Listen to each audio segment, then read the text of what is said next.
Paul, darling, I've just found out that I had a great-great-grandfather called, like they all were, John Deeks. And this is where he lived. 14 Harold Street in Bethnal Green. Right. And he was a bricklayer. There were a huge number of bricklayers in London I thought there would be. in the 1870s. Because London back then was like, I don't know, like Shanghai today. It was the boom city. You could say it was a huge construction site, really. So being a bricklayer was a pretty good job to have. Oh, good. It was a skilled job, but it was a tough living, because this is an example of a construction site, in the 1870s. Here actually is a builder, maybe that's John Deeks, you never know. And you could say, well, that looks like any sort of construction site like today, except there's just no equipment there. No, there's not. There's a cart and a horse, and there are men, right, and there's nothing else. Yes. And so it was a huge amount of work that the bricklayers and others had to do. The East End had always been the poor sister to the west of London, but they were further polarised by the 19th century Industrial Revolution. In the East End, land and labour were cheap, and unlike other parts of London, there was no regulation of dangerous industries such as chemical and tanning factories. Noxious fumes engulfed the already polluted and filthy streets. London in the 1870s was a city of 3 million people, and it had essentially no drainage system. Oh, must have stunk. And it also had tens of thousands of horses. It stunk. Absolutely. Oh. There was chronic overcrowding.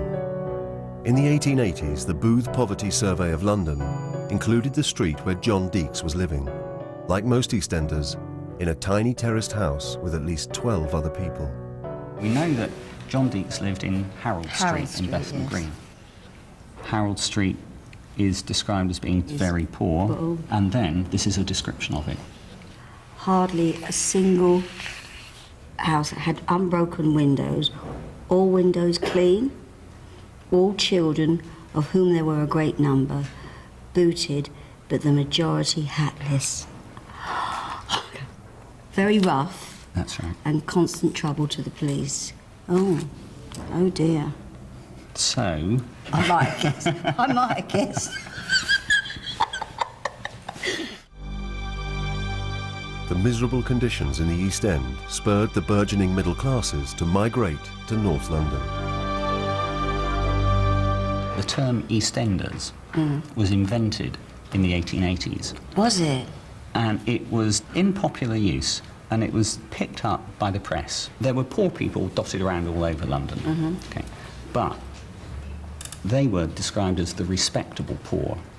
And then there were the EastEnders, and what the newspaper said was, if you come across an EastEnder, you need to hold on to your wallet and get the bug pounder out, okay? Because they were thieves and they were flea-ridden. Press again, you see? That's right. There was also a depression of trade. Long before the advent of unemployment benefit, there were grim consequences for men like John Deeks if they couldn't find work. Where we are now, the London Metropolitan Archives, they've got the records of the poorhouses of London, including Bethnal Green. Yeah, oh. So we could go and have a look at those to see if John Deeks ever ended up on hard times. Oh, don't. Oh, don't. I have to take my poorhouse. Kleenex, my tissues then. Oh, I couldn't bear it. So this is one of the Bethnal Green Poor Law registers, but the names are all a bit of a muddle. So it takes some time to... here we are, onto the D's. So what we're doing now is looking for... Deeks. Deeks. Nope. Oh, blimey, yes. John Deeks. Harold Street was admitted to the workhouse, Bethnal Green Workhouse, on October the 12th, 1887. 1887. And... So how old would he have been? Was let out on the 15th of November, so early 50s. He was in the workhouse for 5 weeks, so the bricklaying wasn't so good. Victorian workhouses were dreaded institutions, where conditions were purposefully bad to deter people from claiming poor relief. They cast a stigma, not just on the individuals that went into them, but also on their families. Barbara, what we've got here is another workhouse register, but this time it's 1904. He goes into the workhouse.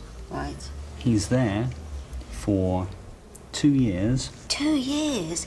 So by this time, he's no longer in the labour market. No. He's That's it. aged. Yes. And what we see is that the workhouse now is acting for him as an old age home. Oh, right. I wouldn't say an old age care home, an old age home. Yes. And he's got no other means of support. Well, my great-granddad, his son John, had 10 children.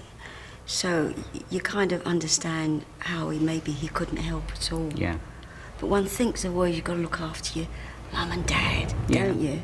We've been brought up to think that way. But then there's your children. But just think, you know, if you've got 10 children, you're living in one of those small houses. You've got a 72-year-old Absolutely. who needs nursing care. And- How could you provide it? And I when should think, he said, you look after the kids. Yeah, They're the future. that's right. Life was tough. It just made me sad. I thought going that far back, it wouldn't affect me, you know. But it has, because it's me. It's part of me.